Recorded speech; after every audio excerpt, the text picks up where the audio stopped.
kukuha tayo ng saging na saba.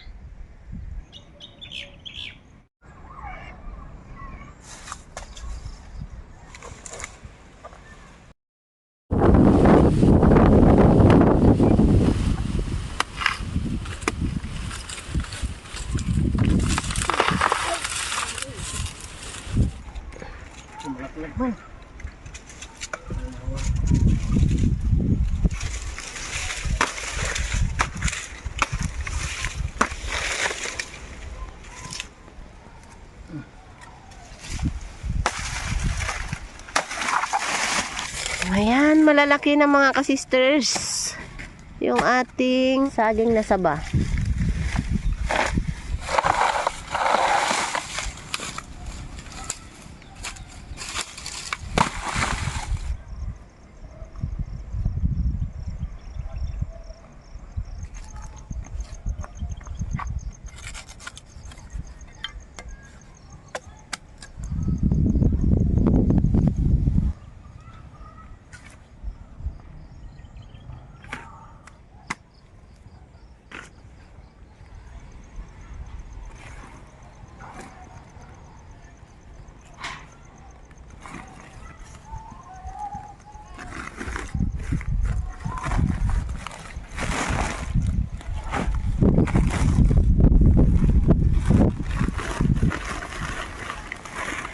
I-stack mo na yan sa kubo.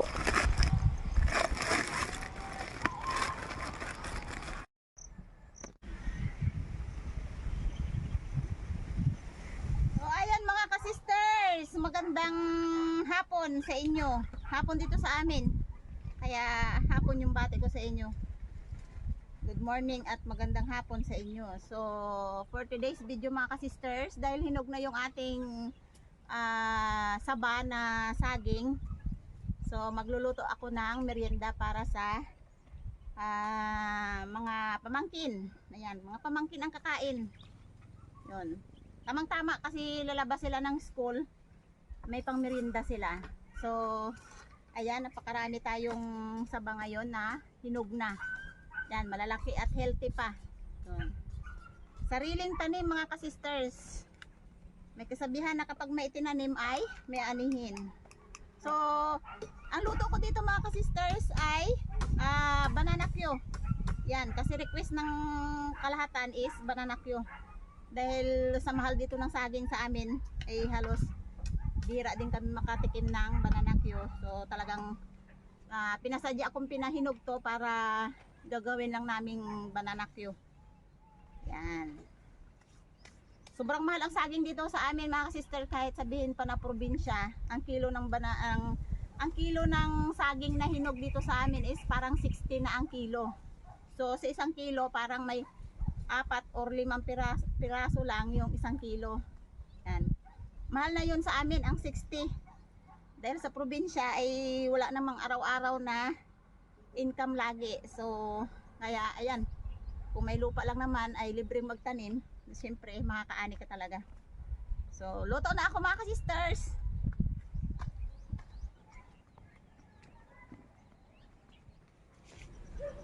Okay, last hour na to mga kasisters, kasi yung oras dito sa amin is 4 PM, tabasan ng mga estudyante. Madali lang naman ito maluto, kaya kailangan ang mabilisang kilos kita sister para maabutan tayo ng mga estudyante na luto na. Swerte nila no, may libreng merienda na luto pa. So kaysa bibili ng tinapay, mahal din ang tinapay,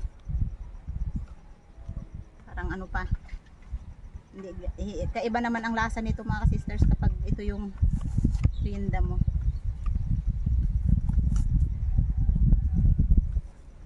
So tama sa pang ano naman to, merienda ng buong barangay. Ang tawag dito ay merienda ng buong barangay. Hindi naman, puro kami lang naman magkakapatid ang kakain ito. So So ako lang lagi ang nakikita ninyo na nagluluto tapos pinapakain sila. Pero behind the scene naman mga ka-sister, sila naman kapag meron ay nauna din si ka-sister kumain.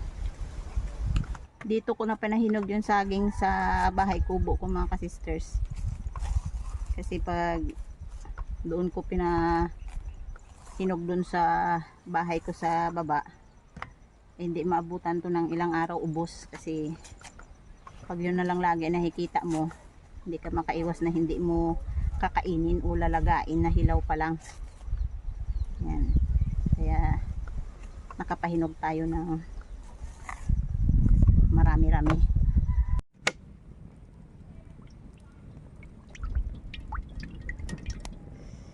Kung mainit na, ayun, kailangan mainit talaga yung mantika bago natin ilagay si saging para maganda ang pagkaluto.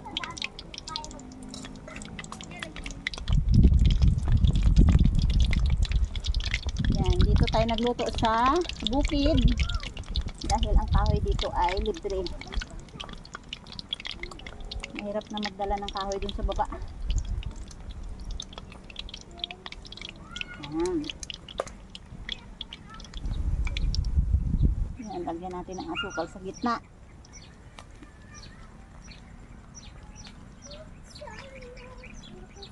Dami! Saan? Doon! Kwak, kwak, kwak! Wala pa aking pipi yung mga halaman!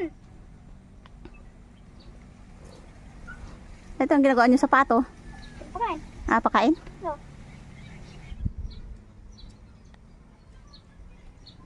Masarap sa banana yung mga ka-sisters ay yung manibal pa. Kasi pag kinain mo siya, hindi siya maasim. At saka hindi siya, yung tawag sa amin ay lata. Pero pag yung manibal, kapag barbecue mo siya, napakasarap kasi medyo may matigas-tigas na laman. Hindi siya lata at hindi maasim. So ayan sa unahan mga ka-sisters, pamilya pamangkin. Ayan. Papunta na sila dito at magme-merienda na sila ng ating nilutong saging.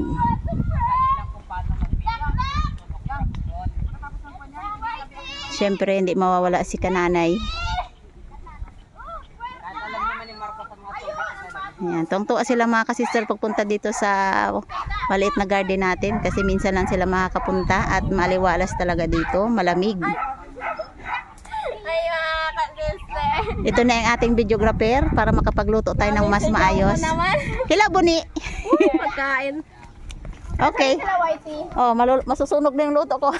Ano yung mga puti itim?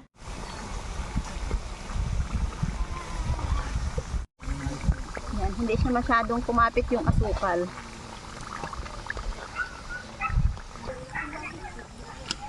Yan.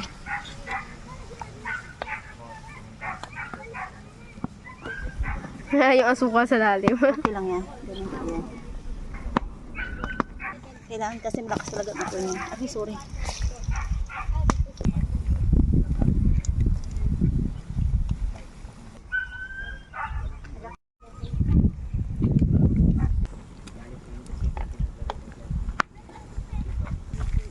Lagyan natin ng asukal na para pag kinain mo siya yung granules ng asukal ay pipil mo, masarap.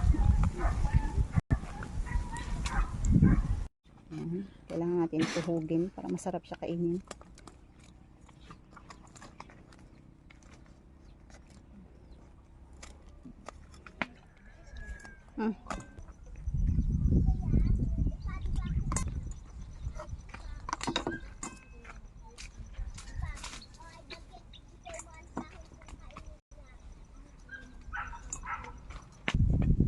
Yun.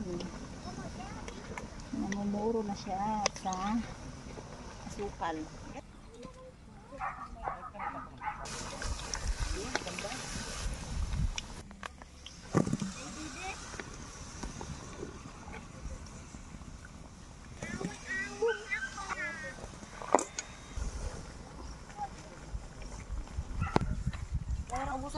Ha? Ay, sikit naman. Yan. Ito yung sukal. Okay lang. Dagdagan natin ang asukal. Masarap kasi ito pag medyo matamis. So yan. Habang hinahalo mo yan, nagkatunaw yung asukal. Masarap ang pagkaluto niya. Sarap yung isa o balot na balot. Kailangan kasi alalay talaga. Eksakto yung apoy at saka yung paghalo mo dapat para maganda yung pagka ng banana peel.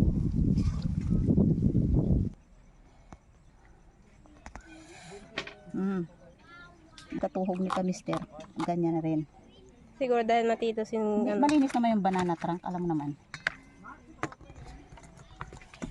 Mahirap kasi pag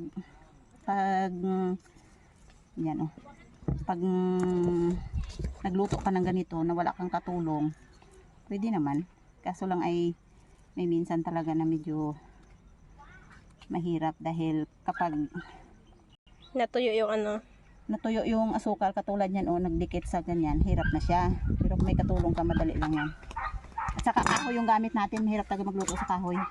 Sisters, pag nagtitinda ka sa kalye, habang niluluto yung banana Q ay ito yung totoong ano talaga. Yan. Yan. Para hindi dikit-dikit yung saging. Yan. Pabili, 10 pisong banana Q. Yan. Habang nasa pugon ay binibili na. Wow, masarap tong malaki-laki oh. Sapo, 15-15. Sa ano yan ay 15 pesos na. Noon 10 pa lang ang bili ko. Tayan. Yan. Mainit-init pa mga ka-sisters. Bili na kayo. With juice. Yan. Once and for all. Pwede na ba ako magtinda mga ka-sisters? Magnegosyo Pwede. ng Banana Q. banana Q.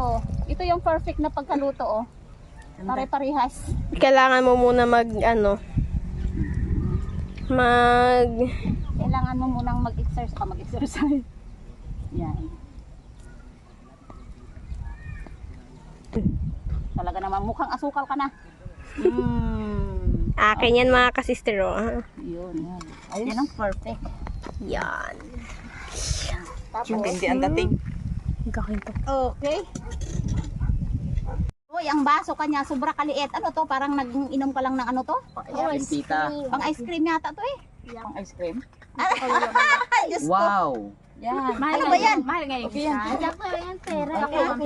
Sakto na ang pira. Oh, okay, okay, okay. Kailangan talaga nila mga ka-sisters yung pangpatulak kasi baka daw sila mabulunan. Yan. So, luto na yung saging na banana Q at nandito na yung mga taga-kain. Ayan, kung mapapansin nyo po si Toto ay medyo nagkaroon ng emotion Na ano kasi siya kwak-kwak. yung kwakwak kasi ay galit sa kanya. Ayaw magpahawak. Ayaw magpahawak. Yun. Hawakan namin mamaya yan. Hindi pala yun. Ano ang rason? Ha? Basta mauwi kami yan mamaya. May Okay. Oo. Ganyan talaga minsan ang mga bata hindi maiwasan na magkaroon ng emotion sa mga bagay-bagay. Ayan. So, excited na sila. Pati ako, ayan. Pagkain nakisali na. ng banana Q. So, ayan, pray muna tayo. Maraming salamat o Diyos sa patuloy na pag-iingat sa bawat isa sa amin. Salamat sa buhay. Salamat Panginoon sa mga pagpapala sa iyong favor. In Jesus name, amen. Amen. Okay, kanya-kanya kuha at kanya-kanya kain. Mga ka-sisters, ako gid ang mauna. Yan. Oo. Ayan, Akin danhalang. yan. Yung part na yan dito sa lava. Okay. Huwag mag-agawan kasi marami ha. Ito, dalawa na pili ko. Yan. Anong dalawa isa lang? Kain, Dalawa kain. ni Marcos. Okay. Hindi, Okay, mabuti to. Hila. Mark, Dikit. oh, kaya mo ubos? Okay, ubusin ha. Kasi may naghihintay ng mga magulang sa likod ng Kamera. camera. At nakabuking na. So, sige to, kain na. nagbili si Aya at saka si Gil ng baso. Pasensya sila dahil maliit. Si Hana. Oh, gusto mo to? Ako ni. Gusto mo to ta? Okay. Oh, sige to oh. Ay, isa lang. Tama lang, isa lang. Hindi, yan oh. Siya ang Abang sa kaliit ng baso. Parang ako nauuhaw lalo pag nakita ko yung baso. Sobrang liit. Op. Okay, tagay-tagay muna tayo ng That's enough. bawat may merienda lang may ganito tayo. Okay. Masarap ba? Okay. So, ito yung aming simpleng merienda mga ka-sisters pero masaya na at talagang mabubusog na rin sila. Mabubusog na rin kami dito. Mother, ikaw? Ayoko na. Oh, grabe. Sorry na mga Ayoko sa coke. Okay, kain. Thank you. Okay, nagtago na yon. Kanya-kanya pwesto na yun mga ka-sisters. upuan. Sige na, upo na ikaw doon sa upuan ay. May upuan dyan. Nag-iisang upuan. Dito na Mga ako dahil sa sisters, kain tayo ng banana Q. Ang sarap oh. Wow. Sino kusunada sa banana Q? Kain tayo. Unang subo sa aking mga viewers.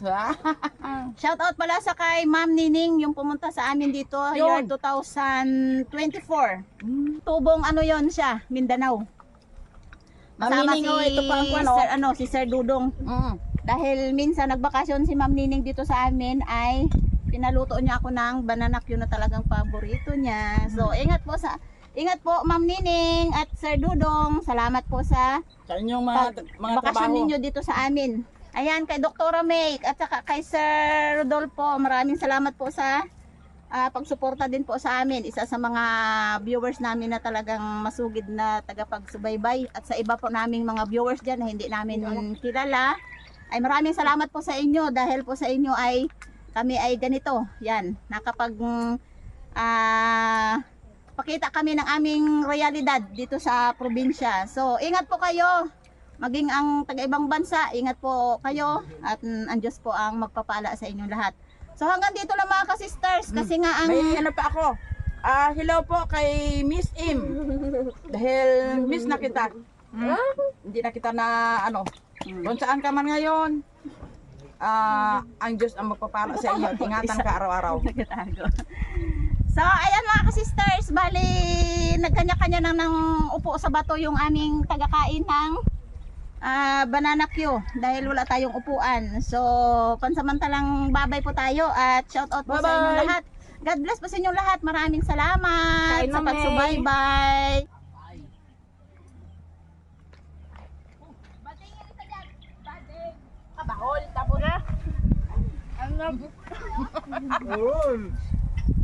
Diba? Yun ang reality. Hoy, bawal yan. Behind the scene. Bawal yan.